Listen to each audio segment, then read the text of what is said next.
As usual, mauli na sad sinang banding gikan sa trabaho.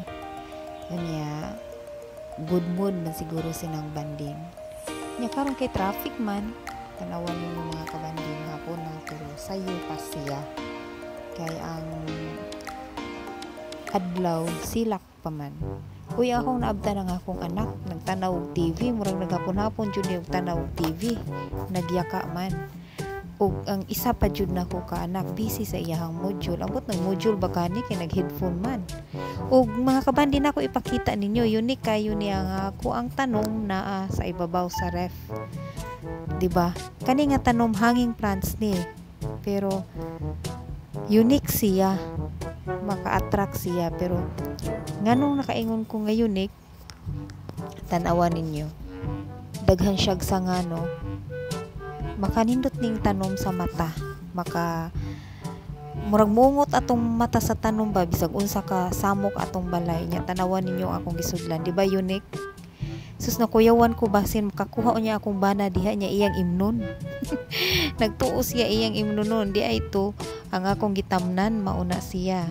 Pertidyong unika niya, tanawa ang gipatungan mga kabandi, nakita ninyo? Pertidyo unika niya, naapay laing unique, naaba mo ngani.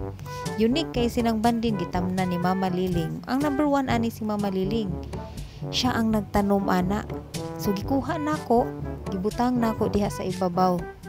O di ba kanindot kay tan-awon, unique kayo ang ako ang masitira. Kay makagutom, noodles ang sudlanan. Naamo ana, di ba? Unique kayo. Ako ray na nga na. So na ako'y snake plant para sa naay green ang sud sa balay. O di ba? Mas nindot ni daghanon ang daghang green sa balay. Para nindot sa mata. Napadyoy snake plant nga gihumulan og tubig. Kugihan kay ni si Mama Liling mananom. Unya napadyoy mga gi-recycle si Mama Liling. Grabe naka-recycle kay naay fruit cocktail o gisud sa basurahan kaning dapita, ganahan kay kuno diring dapita. Nakabantay man siguro mo. Hello, good evening mga kabanding. Nandito tayo ngayon, magtagalog ako. Tungkol po ito sa aking, ito po, sa Bisaya Haplas. I-try po natin to. Pangalawang weeks na po to ginamit. Pati yung mga anak ko, gumamit din sila. So, tawagin ko po yung anak ko kasi gusto nila magpamassage.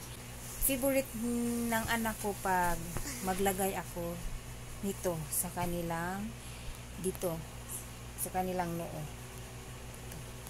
Okay. Are you ready? Oh. Lagay ko dito. Lagay ko dito, oh. Doon. Saka dito. Ayan na. Wait, asan ang tabon?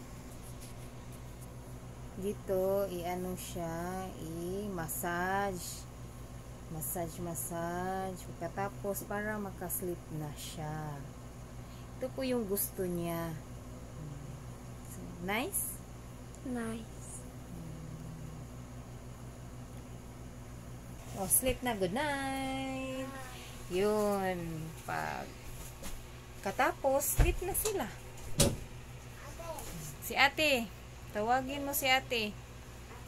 Every night, pupunta sila dito at magpa-massage sila. Sinong nakagamit nito? Sleep well. Ito po yung gamit ko para makasleep ako. Ito po yung ano ko, panganay. Magpalagay rin siya. Anong feeling mo, ate? Diri ka, Sky. Magkupot ka, Sky. Okay. Ate. Camera man. Ate, okay ra, ate. Nindot, ate. Sige. So, ilagay ko dito. Dito. Sa kabila. Sawan, ate. Nice, ate? Yun, ang anak ko gusto nila magpamassage Sunod na ng sa si kanilang Kuya. head. Kuya sa sunod. Paghapon siya nakatutok sa kanyang module. Para ma-relax yung utak niya, ate. Maka-refresh.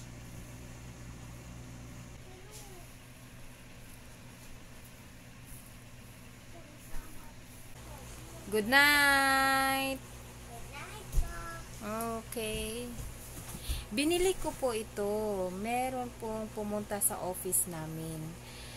Sabi niya, pag gumamit daw nito, maganda daw ang tulog kasi makarelax.